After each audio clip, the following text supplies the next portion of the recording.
Okay, naniniwala ba kayo mga kababayan na gustong lumapit or lihim na lalapit si VP Sara kay Vangag at makikipagbati sa ngalan ng sama-sama nating pagbangon muli? Sa ngalan ng unit team ay humihiling si VP Sara ng secret meeting according sa revelasyon ng isang vlogger na nagngangalang Chris Ulo. Sino ito? Parang hindi naman sikat. Pero natanong nga po si ICC, sabi niyo si ICC ba yan siya? Si Impactang Claire Castro ba yan? Ibig sabihin ng IOPLP. Si Auntie Claire ay natanong ng media kanina mga kababayan patungkol sa isang post ng vlogger na gusto raw makipag-usap ng palihim ni VP Sara kay Bangag. Ano ang kanilang pag-uusapan? Bakit kinakailangang secret meeting? At bakit nabulgar ito at naging revelasyon nga po ng isang vlogger? Sino yung Chris Ulo na yan? May itsura. Okay, parang pogi. Parang binatang bilugan. Titingnan natin kung gwapo ba talaga yan, maya-mayang konti. Siya ba ay DDS o siya ba ay loyalista nga or ensaymada vlogger? Siya ba ay pink lawan? Bakit parang supporter siya ni Ngiwi? Supporter ba siya ni Ngiwi o supporter siya ni VP Sara? Ano ang tono nitong Chris Ulo at bakit ibinulgar niya na merong lihim na hinihiling si VP Sara na pagtatagpo at pakipag-usap kay Bangag at di umano ay magpapa-endorso si VP Sara kay Bangag sa 2028 elections. Aragon! Tanungin ko kagad kayo mga kababayan bago natin panoorin ang video maya-mayang konti at hahanapin natin itong Chris Ulo. Tanungin ko kagad kayo, kailangan ba ni VP ng endorsement ni Bangag para manalo in 2028? Desperado ba si VP Sara sa mga panahon ngayon na posible siyang matalo in 2028 kung sakaling tatakbo siya? Kaya kailangan niya magpa-endorso kay Bangag.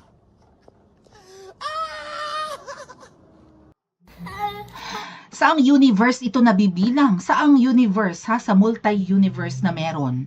Saang universe, hindi lang galaxy, nandoon na merong isang Sara Duterte na lalapit kay Ngiwi para magpa-endorso. Kasi sa universe natin ngayon, sa galaxy na kinaroroonan natin, even dito sa solar system, parang parang never namang mangyayari na maninikluhod si VP Sara, makikipag-usap na hihiling ng secret. What the hell? Parang never namang mangyayari yan mga kababayan. Biglang sumagi sa isip ko si Sandro Marcos. Na 'di ba, I don't know. Ano tong mga pinagsasasabi nitong vlogger na Chris Ulo? Ito, Chris Ulo. Na biglang sumagi sa isip ko si Sandro Marcos na may revelation din, 'di ba? Na pumunta raw sila ng Malacanang para magpa-endorso kay Pangulo. Oh, mukhang connected ah. Iko-connect natin mamaya. Di ba may vlog tayo patungkol dyan? Gustong magpa-endorso noon ni Ngiwi kay Tatay Digong, pumunta sila sa Malacanang, nag-antay sila ng 2 hours, and then may humarap sa kanilang tatlo dahil hindi sila hinarap ni Tatay Digong, at ang sabi ng tatlong appointees ni PRRD, one of which ay nakaupo raw ngayon, no? So malamang si Senator Bongo ang tinutukoy. Tatlong tao ang pinaghihinalaan ko mga kababayan, si Senator Bongo yon, si E.S. Medialdea, and then there's someone, maybe a Salvador Panelo, no? Kung sino man yung tatlong nasa Malacanang noon na humarap kina Bangag, kay Butod, kay Bangag, kay Sandro, nung humihiling sila ng endorsement, ang sabi raw po ay, nako, kung hihingi kayo ng endorsement kay Tatay Digong, kailangan kami ang masunod sa pag-a-appoint ng House Speaker. Kahit na ikaw na Bangag ang okay, i-endorso ka ni Tatay Digong. Pero pag nanalo ka Bangag, si Tatay Digong ang masusunod kung sino ang ilalagay na House Speaker, Senate President, Cabinet Members, ganyan-ganyan. Oh, yun daw ang hiling ng tatlong kausap ng pamilyang Bangag nung pumunta sila ng palasyo. Mukhang connected talaga itong pasabog nitong vlogger doon sa sinabi ni Sandro. Pero sino nga ba itong Chris Ulo si Auntie Claire muna ang panoorin natin mga kababayan ha. May hanash kasi si Auntie Claire bago natin puntahan yung Chris Ulo. Ganda-gandahan mo naman yung apelyido mo. Siguro pwede naman Chris Head. Chris Head. Chris Ulo, parang malaswa. Anong ulo? Saan bandang ulo? Ulo sa taas, ulo sa baba, ulo-ulo lang ba ang labanan ngayon mga? Ulo-ulo lang? What the hell? May ulo ba itong Chris Ulo? May laman ba ang ulo nito? May utak ba sa loob ng kanyang ulo? What the heck? Anyway, puntahan natin si Auntie Claire kasi nga po naging trending itong pasabog o revelasyon nung vlogger na yung Chris Ulo na palagay ko ay loyalista ngayon. O, no? Niwi vlogger din. Ensaymada vlogger na tinatawag. Kasi tinanong ito kay Auntie Claire na para bang hindi ako familiar sa Chris Ulo na yan. Ano itsura niyan? Pupunta natin mamaya. Mukhang gwapo, mukhang may tsura. I-zoom ko nga muna bago panoorin si Auntie Claire. Zoom natin nga. Parang may tsura eh. Oh. Oh, yan oh. Oh, nasa likuran ko. Oh, 'di ba? May tsura, mga edad feeling ko mga early 20s, no? Bilugan na binata. Right? Tama ba mga kababayan? Si Bangag, Koreanot na di mo yan. Oh, ayan ang itsura ng Chris Ulo ha. O, babalikan natin yan maya-maya, hahanapin natin siya. Pero puntahan muna natin yung interview kay Auntie Claire ng taga-GMA. I think it's Ivan Mayrina, na di umano ay trending nga ngayon yung post ng Chris Ulo patungkol sa gusto ni VP Sarang makipag-usap ng palihim kay Ngiwi para magpa-endorso sa 2028. Okay, panoorin natin ang sagot ni Auntie Claire. Tara-tara. O, lagyan natin ng volume. O, go. Kahit sino, sa lahat na maaaring hindi sumasang-ayon sa kanya, siya ay bukas upang makipag-usap para magkaroon ng magandang pagkakaintindihan. Hindi partikular para kay Vice Presidente. Yusek, over the weekend, may mga umikot pong social media posts saying that VP Sara was supposedly asking for a private meeting with the President. What can you tell us about this? Wala po tayo makukumpirma patungkol po dyan dahil wala naman din pong ibinababa sa atin na anumang impormasyon kung meron ngang ganyang kaganapan. So sa ngayon ay wala tayong makukumpirma. Pero wala rin po kayong dinedeny by saying that. So should such a request be made, is the President inclined to grant that request? Hypothetical question. Pero, ang sabi ng Pangulo, sa una pa lang niyang podcast, kahit sino, sa lahat na maaaring hindi sumasang-ayon sa kanya, siya ay bukas upang makipag-usap para magkaroon ng magandang pagkakaintindihan. Hindi partikular para kay Vice Presidente. Baka kasi magkaroon na naman ng misinterpretation at misunderstanding sa ating mga ginawang katugunan sa ngayong araw na to. But that was then. Since then and now, things have been said and done. So is that to say that the President remains open to reconciling or working with the Vice President? Sa lahat ng kababayan natin, sa lahat ng tao ay open ang Pangulo.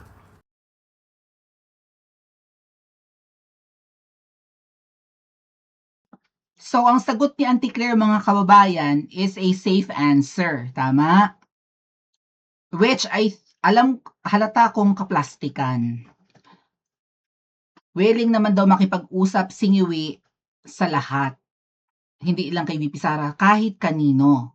When it comes to reconciliation, maybe, pakipag-ayos, pakikipagbate, pag-move forward, whatever, open, makipag-usap for dialogue, singiwi. So, she's painting the Bangag as a good person, right?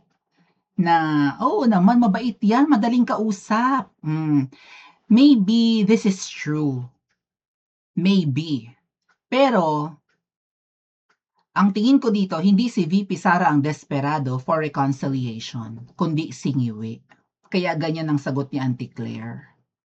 Auntie Claire, kahit ang motibo mo sa pagsagot sa tanong na yan ay para pabanguhin lang ang pangalan ni Ngiwi bilang mabuting tao, mukhang kayo ang desperado. Kasi sa umiiral ngayon na impeachment trial ni VP, wala pa rin kayong napoproduce na solid evidence na si VP ay nagnakaw, na si VP ay korakot, na si VP ay kriminal, therefore dapat siyang tanggalin sa pwesto. Okay? Tapos ang taong bayan na uumay na sa inyong impeachment trial na yan, na ayaw nyong matapos agad-agad, ganon din ang gusto ng depensa. Siyempre, ipagtatanggol ng mga lawyers ni VP, ang Vice President. Diba? To the ends of the earth. Kahit abuti ng 2027, go lang ng go. Kasi nga, kung meron mang halimbawa nga po mga kababayan ay 50 witnesses ang prosecution o itong mga buhayang gustong matanggal si VP, si Vice President Sara ay merong doble ng dami ng witnesses. Right? Like 100 witnesses. Even I am willing to testify for the Vice President patungkol doon sa Article 4 na nababanggit yung pangalan ko nung mga unang linggo ng impeachment trial, no? Pero ayaw nga sa akin ng mga buhaya bilang hostile witness or hostile witness dahil nga po alam nilang DDS ako or pro Duterte. Kaya ayaw nila akong kuning witness. Ay kung ayaw nyo at kung kukunin ako ng kampo ni VP Sara or kakailanganin nila ako, I'm very much willing to testify kasi isa nga po ako sa may kaalaman or isa ako sa part ng conversation na inaakusahan nila si VP na nag-hire di umano ng babangbang doon sa tatlo, no, na demonyo. Okay, ako ang kausap ni VP doon. So, habang tumatagal, parang pahina ng pahina naman ang impeachment trial or proceeding laban kay VP. So, sa tingin ko nga mga kababayan, ito ay pagtatakip lang sa totoong issue ng Pilipinas, katulad ng mga sirasirang flood control na yan, mga pinagnanakaw na pera para sa infrastructure projects, hindi ba? So, mukhang walang balak mapanagot ang mga masterminds kasi nga si Bangag mismo ang isa sa mastermind. Tapos nagyabang pa yung Bangag na ipakukulong yung Tambaloslos, hanggang ngayon hindi pa rin natutugis, hindi pa naaaresto, hindi pa nasasampahan ng kaso yung Lente. Andiyan naman willing mag-testify at ginagamit nga ng ombudsman ang, 'di ba, ang 4 na Marines na mukhang nag-recant or magre-recant na nga, magbabalik ta rin yung mga sinabi. So, feeling ko mga kababayan, there is a chance na ma-survive ni VP Sara itong impeachment trial. At kapag hindi na nila natanggal si VP through impeachment, makakatakbo si VP sa 2028. At kapag si VP Sara ay tumakbo in 2028, nako po, alam na nating mananalo ang Vice President. Kasi ngayon pa nga lang, katakot-takot na paninira na ang ginagawa nila, walang naniniwala sa kanila, kundi mga nagtatanga-tangahan lang. Right? So, kapag naupo si VP Sara at napakalaki ng chance niyang manalo in 2028, siguradong si Bangag ang matatakot. Baka the moment na nag-transition yan sa June 30 ng 2028, kinahapunan ng June 30, kapag pag-upo ni VP Sara ng tanghaling tapat, lipad palabas ng Pilipinas ang pamilyang Ngagva. Sila ang desperado, not VP Sara. Bakit makikipag-usap ang Vice President kay Ngiwi at magpapa-endorso? Mananalo si VP? Sabi ko nga ang sino mang politikong i-endorso ni Ngiwi ay parang humalik sa kamatayan, right? Siguradong sira ang political career ng sino mang i-endorso ni Ngiwi. Ang chance na lang manalo ng magiging manok ni Ngiwi ay ang Miro or ang Dayaan. Dahil si Bangag ay walang karapatan na mag-endorso or walang kakayahang magpapanalo ng politiko dahil siya mismo inutil, salot, demonyo. Hindi siya mabisang leader, hindi siya competent, lousy, lampa, weak. Magaling lang sa pagtugis ng kanyang mga kaaway, pero tingnan nyo naman mga kababayan, konting ulan, hindi pa tumatama ang bagyo, di ba? Bahang-baha na dyan sa Maynila, dyan sa Magallanes, kung saan-saan pa, ang taas na ng tubig, baha. Wala nga sila kasing flood control, bilyon-bilyon ang budget, baka trilyon na nga. Bakit binabaha pa? So, si VP Sara? Anong nangyari sa kanya? Nasiraan na ng bait para lumapit kay Ngiwi? What? At kahit desperado siguro si VP Sarang manalo in 2020, hindi yan lalapit kay Ngiwi. Bakit? Hoy, pinakulong ni Ngiwi ang tatay ni VP. At kahit nga gawa ng paraan ni Ngiwi na makalaya ni si Tatay Digong, never makikipagbati si VP Sara sa kanya pagkatapos ng mga pinagagagawa sa pamilya nila. You think? Magpapatawad ng ganun-ganun na lang ang Vice President? Ang sabi nga po pala ni VP, kaya siguro itong Chris Ulo na vlogger ay naghahanas-hanas ng kung ano-ano. At saka parang purveyor, halata naman, purveyor ng fake news ang mga vloggers ni Ngiwi. At saka para silang mga demonyo. Hahanapin natin yung Chris Ulo miyami ang konti Yeah. Nag-iimbento sila ng kwento, tapos para silang bayad, para maging mag-asal bangaw, mag-asal asong ulol. Yung Chris Ulo, mga kababayan, parang parang Mima Alicia ang ugali. Yung mga bangag vloggers ba, ganun sila. Para silang mga mga sinapian na ng masasamang espiritu. Okay, hanapin muna natin yung Chris Ulo, ha. Hindi, yung post muna na patungkol sa kanya. Ayan, oh. Oh. Yan yung Chris Ulo, 'di ba mukhang guwapings, makinis, bilugan, parang mga edad 24, 25 lang, no? Maganda ang forma, maganda ang gupit, maamo ang mata, maganda ang hugis ng mukha. Subjective naman ang itsura kung napupugian ako. Ay, kayo ba, napupugian kayo? May itsura, konti. Maganda ang forma, no? Mukhang professional vlogger. Maganda rin yung kanyang microphone. So, yan. So, sa tingin ko, mga kababayan, vlogger ito ni Ngiwi, no? Isa sa mga Ensaymada vlogger. Anong sabi niya dito? Halaka, ginamit na nga si PBBM nung 2022. Tapos, kaya nakikipagbate. Ayun, gusto raw makipagbate ni VP Sara. Para i-endorse sa 2028. Sus, Mariosep, ginamit pa yung Holy Trinity, no? Holy Trinity, hindi, the first, Holy Family. Sus, Mariosep is Jesus, Mary, Joseph, hindi ba? So, yun, Holy Family. Ginamit pa niya. Sos Mariosep, sabi niya. Ang kapal talaga ng muka. Ang kapal daw ng muka ni VP, mga kababayan. Ginamit lang daw ni VP Sara si Ngiwi noong 2028. Sa madaling sabi, 2022. Hindi sana mananalo si VP Sara noong 2022 according dito sa Chris Ulo. Maganda ba ang hugis ng kanyang ulo, mga kababayan? Meron mga pilyadong ulo talaga sa Pilipinas. Okay. So sa kanyang post, nahanap ko yung post niya, by the way, sabi niya, ginamit lang daw ni VP Sara si Ngiwi noong 2022. Sa madaling sabi, hindi sana mananalo si VP Sara noong 2022 kung hindi nakipag-tandem kay Ngiwi. Sa madaling sabi, mas marami ang boto ni Ngiwi kay VP Sara. Doon pa lang, mukhang walang laman ang ulo nito or nahihibang na ang isang ito. So bakit ginagamit at sinasakyan ng media ang post nitong Ensaymada vlogger? Sikat ba to? Kilala nyo siya? Pupuntahan natin mamaya ang kanyang page. Okay. Oy, Chris Ulo. Ikaw ay Ensaymada vlogger, no? Ikaw ay bangag vlogger. Loyalista nga ka, no? Kung ginamit ni VP Sara si Ngiwi para manalo, bakit ang boto ni VP Sara noong 2022 ay 32 million?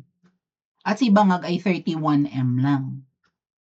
Nanggamit ng tao para manalo, pero lamang ang boto? What? Sino ang totoo ng gamit?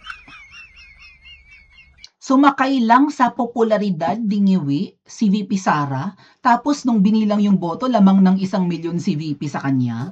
What the hell?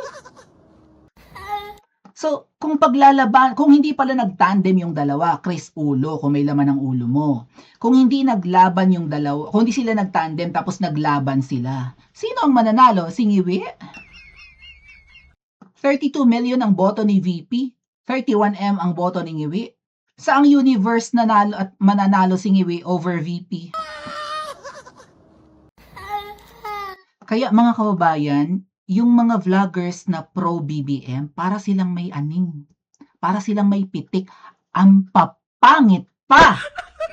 Hindi talaga ako matatapos ng kakalait sa mga Ensaymada vloggers. K-pop! K-pop pangit! Pero mukhang may isa na may itsura. Meron na bang gwapo ngayon? May itsura konti, no? Makinis, binata, professional ang pananamit, maganda ang gupit. So, mukhang meron ng may itsura sa mga bangag vloggers, Kasi ang tingin ko sa kanila, papangit. Hanapin natin ngayon siya sa, teka lang. Basahin muna natin yung article bago natin hanapin si Chris Ulo. Chris Ulo may matinding reaksyon sa umano'y paglapit sa kampo ni VBM ni VP Sara. Umani ng iba't ibang reaksyon sa social media ang post ng content creator na si Chris Ulo kaugnay ng umano'y kagustuhan ng kabilang grupo kabilang grupo, VP Sara. So itong nag-post na itong Para sa Bayan, ano to? Sila yung supporter ni Bangag, ganun ba? Kabilang grupo na makipag-usap ng pribado or palihim kay Pangulong Ngiwi. Sa kanyang pahayag, tila kinwestiyon ni Ulo ang naturang hakbang at inalala ang umano'y naging paggamit kay Marcos noong 2022 elections. Sinakyan lang daw ni VP ang popularidad ni Ngiwi. Hindi raw mananalo si VP kung hindi siya nakipag-tandem kay Ngiwi.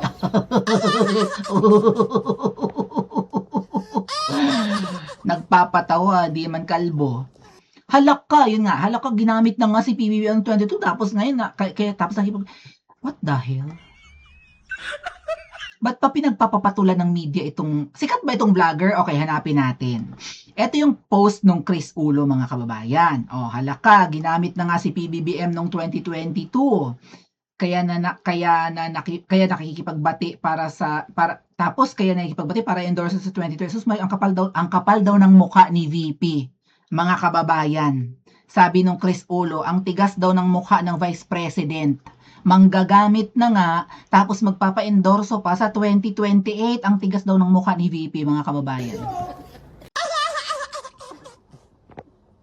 Sabi nung Chris Ulo. Ngayon, di ba ang pogi niya? Di puntahan natin ang kanyang page kung talagang gwapo itong Chris Ulo. Alright. Ilan ang followers? Of course, mas marami ang followers niya sa akin. Alam niyo yung mga vloggers ni Bangag, marami naman, what the hell? Marami naman talagang followers. So, mahigit doble ng aking followers ang kanya, no? Kasi I only have like 15. No.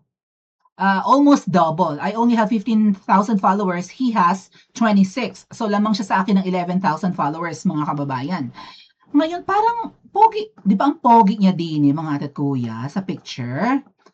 Ayan I-zoom ulit natin mga ate at kuya. Tingnan natin kung pogi siya ng malapitan, ha?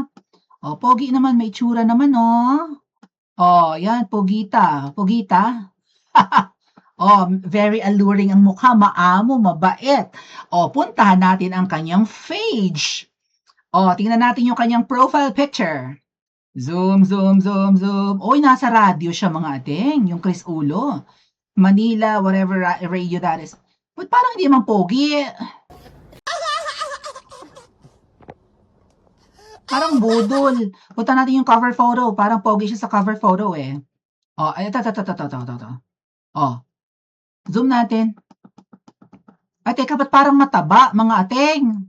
Parang butanding. Parang tawag sa ganyan, yung sa baboy, yung baboy na lalaki, ano tawag sa lalaking baboy, mga ating? Barako ba? Pogi ba siya? Pogi ba? Parang budol yung picture niya kanina. Teka lang, parang malapad naman siya, mukha siyang tatay dyan, mukhang 40 na. From this, from binatang picture, okay, kumpara nyo, before, yun ang ginamit sa article kanina, di ba? Sa post na patungkol sa kanya. Before and after. Teka lang, ba't parang nabulok ng maaga mga ating? Anyari? Okay. Parang budol. Humanap pa tayo ibang picture, mga kababayan. Hanap tayo ng picture nitong Chris Ulo. Kasi alam nyo, mababalahuraan talaga kayo. Bangag, hoy, Ngiwi, hoy, butod. Bakit ang mga vloggers nyo ay asal hayop? Asal demonyo? Tingnan nyo yung kanyang kausap. This is Ninyo, di ba? Ninyo Barsaga. Hay, Diyos ko, Ginoo ko ang ngipon. Naunsa man, Dodong, ang ngipon nga ni Gid. Ang ngipon, naunsa man ang ngipon. Nabulok kaayo. Akala ko balibo-libo ang napapala sa pagiging bulag na vlogger. Bakit parang puro, ano ba yan? Bakit kayo kasumpa-sumpa? Sino kumakain at nagme-merienda dyan? Hello. Okay. So, this was just how many hours ago? Wala pang 24 hours na nag-post siya at di umano, meron silang pinag-uusapan ni Ninyo Barsaga, isa pa rin pong Bangag vlogger. Ayun si Chris Ulo, nakahubad baro pa. Ayan nasa maliit na picture si Chris Ulo. So mukha siyang tatay na mataba.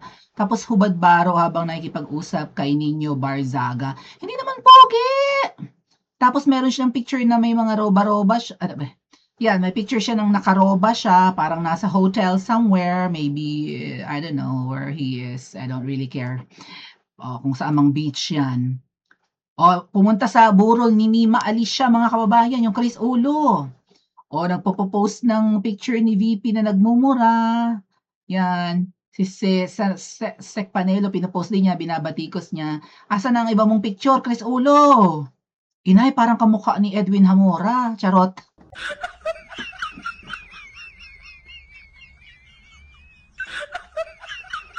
Magkawig sila ni Edwin Hamora. Inay! Nay, Diyos ko po! Tropa niya si Keso. Siguro naging bisita nila si Keso sa kanilang program. Si Keso. Nako, parang taba-ching-ching na di maintindihan. Mga kababayan, ay parang budol yung picture kanina. Binubudol ano yan, parang 50 na. Parang edad 50 na yan siya. Pasintabi sa mga mature kong audience. Pero, parang budol talaga. Di ba? Guwapings, payat, bagets, 20 years old. Tapos, toink, ayun, nasa sulok, tumaba, namaga. Ano ba yan? Lahat ba ng mga vloggers ni Iwi namamaga? This was like 2 months ago already, mga kababayan. This was in June. Okay? On June 23rd, ang picture niya with Keso. Nako, delikado itong si Keso. Walang tayong asahan kay Keso, mga kababayan. Alam naman nating anti-Duterte na yan. Budol, right? Ngayon ito ang nakakaloka, mga kababayan. Yung mga pinagpo-post itong Chris Ulo, puro kabalahuraan. Ayoko na maghanap ng picture niya. Kaya pala ayaw mag-post ng maraming picture. Chararat Mr. Disco pala siya. At ang mga vlogger niyo, yung papangit!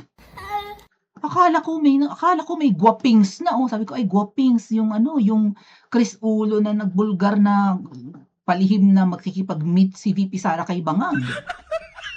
Tapos nung nakita ko yung profile, parang nabulok ng maaga. Ano ba yan? Diba, dito, yan mga kababayan, Diba yan? Pogi-pogi niya dyan sa article ng para sa bayan. May tsura makinis, guwapings, bagets, maganda ang gupit, payat, medyo bilugan ang mukha, maamo ang mata. Tapos, pinuntahan ko yung profile, mga kababayan, parang namaga bigla siya. Ano to? Nakagat ng hinlolombo. Alam niyo yung hinlolombo, mga kababayan? Shoutout sa mga Batanggenyo dyan. Okay, tingnan natin yung mga post nitong Chris Ulo. Tingnan niyo kung gaano kabalahura, ha? Budol talaga Ang gwapo doon sa article na... Bakit siya hinahype ng media? Yun ang pinagtataka ko. Bakit siya kailangang ma-mention? Ano ang motibo ng media na, 'di ba, na i-feature ang sinabi ni Chris Ulo na balak makipag-usap ni VP at ang tigas ng mukha ni VP. Ayan Ang kapal ng mukha ng VP Sara Lustay Duterte, mas kilalang bangag girl. Ang tawag nila kay VP Sara ay bangag girl. Hoy, sino ang bangag? Si VP Sara or si Ngiwi? Si VP Sara willing magpa-psychiatric test dahil inaakusahan niyang may sira ang ulo.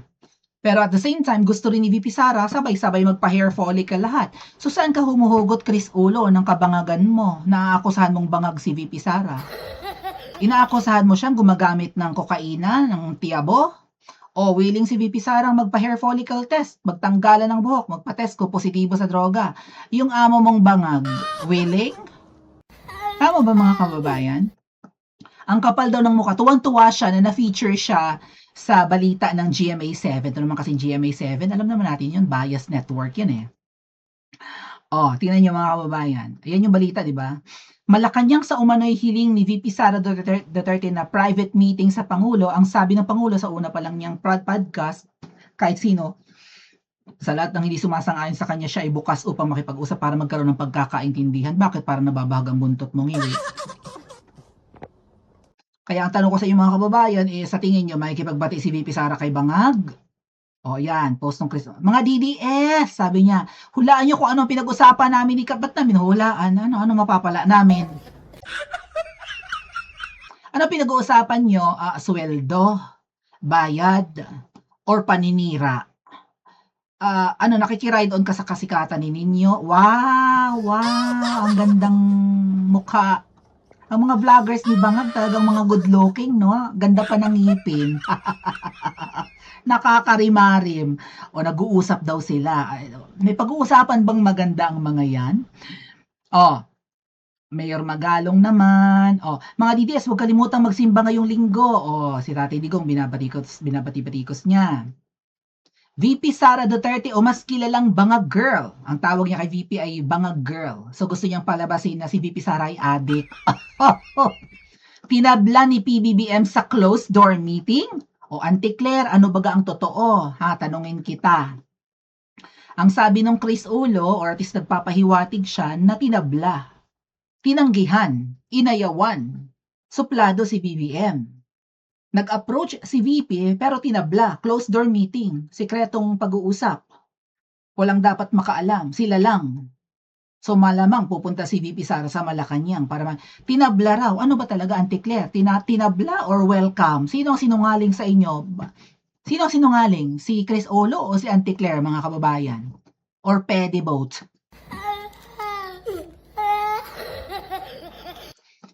Hoy, Chris Ulo, VP Sara, mas kilalang Bangag Girl, sabi. Tinabla ni PBBM sa closed door. Alam mo ikaw, Chris Ulo, magpo-post ka na nga lang, bobong-bobo ka pa. Mukhang walang laman ng kokote mo. Yung mo dyan ay single O lang. Kasi di ba, you're placing the name of someone bilang kadugtong ng kanyang alias. Sara Duterte, aka Bangag Girl, sabi mo. Single O lang yon. Bibi Sara o mas kilalang Bangag Girl. Yung mas kilalang mo pa magkadugtong. So ito yung quality ng mga vloggers ni Bangag, mga kababayan. Mas kilalang, kung typo error yan, balikan mo, i-correct mo. One day nang nakakalipas, ako guilty rin naman ako sa ganyan mga kababayan, but i-highlight lang natin yung kabobohan ng mga Bangag vlogger. Mas kilala, 2 word yan, hindi iisang word. Ang hilig mo pang mag-capitalize. Hindi ka ba marunong ng capitalization? At bakit lahat ng nakatype mo ay pasintabi? May mga commenters naman tayong ganyan, siguro malabo ang mata nyo. Pero ito kasi vlogger, okay? Hindi ordinaryong tao. So sana medyo may laman naman yung kokote. Total, nagba-vlog ka about politics, dapat marunong kang tumimbang, dapat back up ka naman ng proper education. Paano kang magiging influencer kung sa spelling pa lang at pagko-construct pa lang ng sentences ay sablay ka na? Trending siya mag-post, mga kababayan. Thousands ang nagre-react. Maraming nagsishare, maraming nagko-comment. Tinabla raw. Paninira at pagbanat kay PBBM, ililipat na kay Tulfo. Bakit? Wala akong tiwala sa mga pinagsasabi nito. Kaya nga, ito yung post niya, 2,000, mahigit yung reaction, Bloodbath ni VP Sara Duterte naging blood areglo kay PBBM. So gusto niyang palabasin, nakikipag-areglo si VP. Okay? Akala ba bloodbath? Bakit nakikipag-areglo? Duda ako dito, mga tetkuye. Parang inutusan to. May nag-utos dito. Naloko na, VP Sara Lustay Duterte o mas dinudugtong talaga yung mga ating. Mas kilalang. Hindi ko pinapakinggan yung vlog niya. I don't know, baka mas kilalang Bangag Girl, inutusan daw ang kanyang staff na kumontak sa Malacanang at gusto raw, ito letter R dapat, hindi gusto daw, ni VP Sara makipag-close door, yung makipag at saka yung close dapat yan, merong dash yan sa gitna, nasa na? Yan, makipag-close door, tapos in between that makipag at saka yung word na close, that may dash na ganon. Hindi ka grammar police talaga kita, teacher ako Makipag-close door meeting kay PBBM, nag-utos daw ng kanyang staff na tumawag sa Malacanang at humiling ng appointment. Sila daw ay mag-aregluhan. Nag-post, mga kababayan, ng surprise emoji or parang multo na emoji. Walang sense yung pinost. Nag-post, oh my God! Ganun lang yung post. What the hell? Bakit pinag-aaksayahan ng panahon ito ng media? Well, siguro mga atet kuya, kita nyo kaya trending yung post niya. Dahil something unusual. Ang ine-expect ng mga tao kay VP, ilayo-layo lang natin ang pagmumukha ng Chris Ulo na ito na wala namang laman ng ulo. Kamukha ni Joe Smith Medina, yung kaibigan ni Miss Marlica sa Thailand, magkahawig sila. Si Joe nga lang mas lalaki yung mukha 'no, mas pogi. Akala ko kanina si Joe Smith na 'yan, eh. Kaya yung Joe Smith Medina mga kababayan, yung poging kaibigan ni Miss Marlica in Thailand. Akala ko magkahawig sila magkasing amo yung mata nila 'no, gano'n. Mas ano lang, mas, contoured lang yung mukha ni Joe, mas lalaking tingnan. Mas pogi pati. Diyos ko, budol 'tong Chris Ulo na ito. Budol na nga yung picture, budol pa yung mga nagsasabi. Sinakyan naman ng media. Kaya feeling ko kaya 'to naging na-hype mga kababayan lalo na ng GMA. Not because nag-trending yung post niya or trending, but because this is something unusual. Parang 'pag narinig mo, what? Magugulat ka, eh. What, talaga? Makikipag-usap si Sara Duterte? Parang wala naman sa personality ni Inday na makipagbati. Parang hindi parang ano, parang palaban naman si VP. Bakit siya makikipagbati? Baka mamaya dahil ano, natatakot si VP Sarang tuluyang matanggal sa pamamagitan ng impeachment. So, baka nakatunog baka gano'n ano? Baka nakatunog si VP Sara na talagang matatanggal siya sa puwesto kaya makikipag-areglo siya. "Wag mo na akong i-impeach. Tulungan mo na rin ako sa pagtakbo ko sa 2028. Pakiusapan mo yung mga kaibigan mong senador na wag akong tanggalin sa puwesto. 'Pag tumakbo ako ng 2028, lahat ng mga anti-corruption drive mo, anti-corruption program," baka gano'n ang sinabi ni VP Sara kunwari. "Lahat ng mga gusto mong mangyari masusunod, Marcos Jr. Awa mo na." You think gagawin niya ni VP? Ilagay natin mga kababayan ang ating sarili sa posisyon ng Vice President. This is how empathy works. Ilagay natin ang ating sarili sa kinatatayuan niya. Pinakulong ang tatay natin, katanda-tanda na, nag-aalala tayo, baka doon naabutin. Tapos ngayon humaharap ka sa impeachment trial, tambak ka ng kaso, narinig mo pang may balak dating ipagurgur ka, mabuti at nalaman mo, so nakapag-prepare ka. Ano, makikipag-areglo ka kay Bangag? Sa isang inutil na nambudol sa'yo. 2022 binudol ka. Sino ang totoong nangbudol? Si Ngiwi o si VP? Sino ang totoong nanggamit? Ba't pinapatulan ng media ang isang ensaymada vlogger? Again mga tet kuya, tingin ko may instruction yan. Kasi parang, well, may nagsabi yan eh. Ang mga vloggers ni Bangag may sweldo, may bayad. Tapos kapag nag-comment ka sa mga post nila, isi-screenshot nila yung comment mo at may bayad na 100 pesos. Di ba ganun daw? Kaya kapag nakipagsagutan ka sa mga trolls ni Bangag, vlogger man yan or paid trolls na mga nakalock profile, ini-screenshot nila yan at hinihingan nila ng bayad kasi nga, di ba, sandamakmak ang pera ng mga Bangag ngayon, maleta. So, yung mga vloggers, mga trolls nila, parang reward yun eh. Kapag pinatulan ka ng mga DDS, screenshot mo at babayaran ka ng 100. Isang comment, 100 pesos. Sino may nagbulgar niyan eh. So, kaya siguro ganyan, may mga post sila ng something sensational para trending at may reward yan mga kababayan. Kaya nga sari-sari ang pinagsasasabi. Pero tingnan niyo yung quality, hindi lang yung itsura, yung writing, di ba? Yung written communication skills, sablay, bio-bio, imbento, mapanira. Sino ang totoong Bangag? Si VP Sara o yung amo nila? Tama ba mga kababayan? So, yeah, I think ginagawa lang nila yan na makapagpa-trend kasi may maali siya ano mga pinagsasasabi. Si VP Sara nagpaagas. Kaya abroad nagpapalaglag ng dinadala. Yung isang vlogger na 1M yung bayad monthly, according kay Jay Guevara ha, yung isang vlogger na yon ng Bangag, 1 million daw kada buwan ang bayad. Ano ang paninira niya kay VP Sara? I think isa din yun sa nagsabi, katulad ni Mima, na si VP Sara ay tomboy at may girlfriend, may babaeng karelasyon at may jowa pang basketball player. Even yung 1M ang bayad monthly na vlogger nila, na gumagamit din ng filter para magmukhang gwapo lang kasi nalalait sila eh. Nilait sila ng isang DDS princess, sinabihan silang pangit sila. Talaga namang pangit sila eh. Kaya nagtatyaga sa filter, mga kababayan. Pasintabi sa gumagamit ng filter, di ba? Pero sila kasi mapagkunwari. Tapos ngayon, magpapahype na makikipagbati si VP.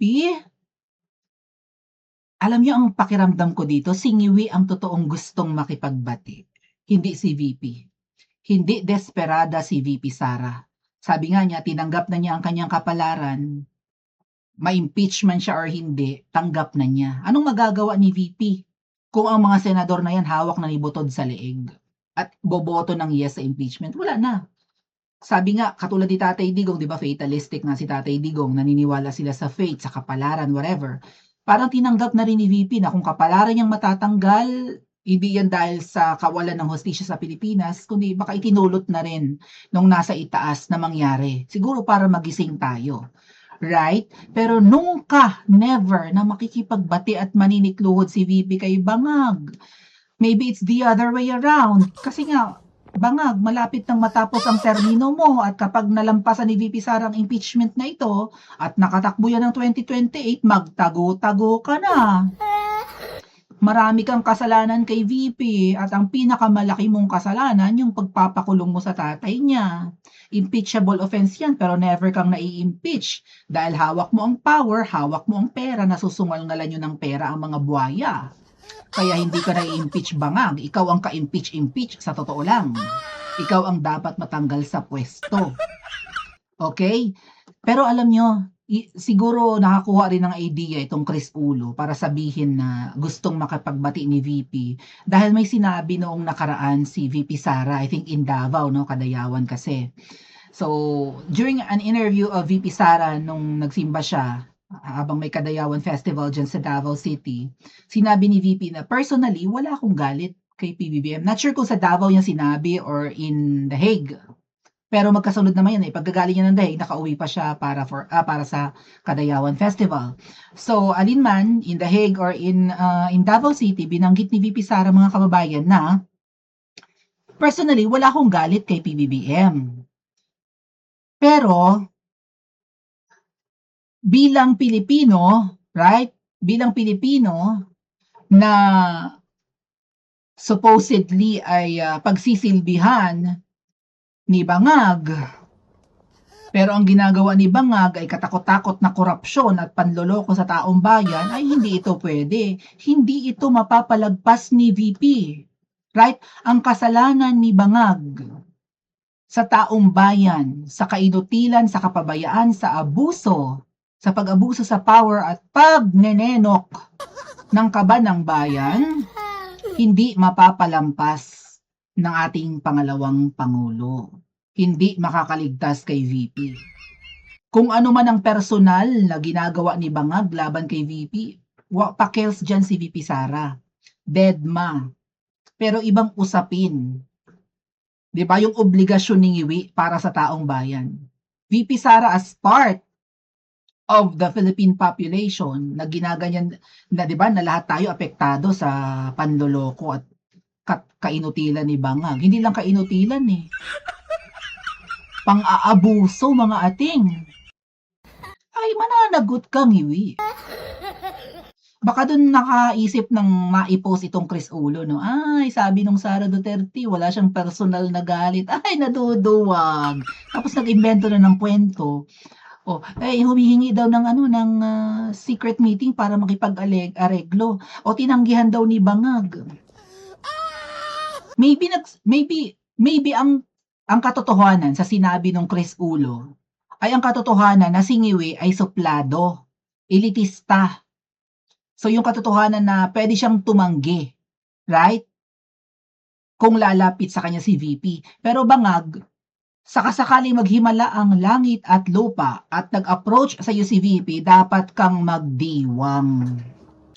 Yung inaapi-api ninyo na deserve gumanti sa inyo, for some reasons nga naghimala ang langit at lupa, humingi ng pasensya sa iyo, dapat kang matuwa. kung magpapakumbaba ang VP. Pero sa tingin ko sa sitwasyon ngayon, sa mga pinagagagawa niyo sa kanya, sa pamilya niya, sa tatay niya, kahit magsayaw kayo na sa obando, humingi kayo ng himala, dilaan nyo ang kalsada ng EDSA, lumuhod kayo at maglakad kayo na nakaload sa Baclaran or kahit saan pang katedral or simbahan, hindi mangyayari na makikipagkasundo si VP sa inyo. Bakit? Sa palagay ko, ayaw ni VP makipag-usap sa mga taong mabantot. Hindi ganyan si VP Sara. Pero si Ngiwi, mabantot dugyot. For sure, hindi ganyan si VP Sara sa ordinaryong tao, pero si Bangag, ibahin nyo. Mukhang salaula. Hindi lang yan mga kababayan. Sa palagay ko, hindi makikipag-usap si VP Sara sa isang taong wala sa tamang pag-iisip. Sa isang manloloko. Lalong-lalo na sa Magna. At sa Nyodik. Dahil again, kapag Nyodik, wala na sa tamang katinuan. Tama ba ako mga kababayan? Pa-comment po sa comment section at panoorin ng iba pa nating mga video.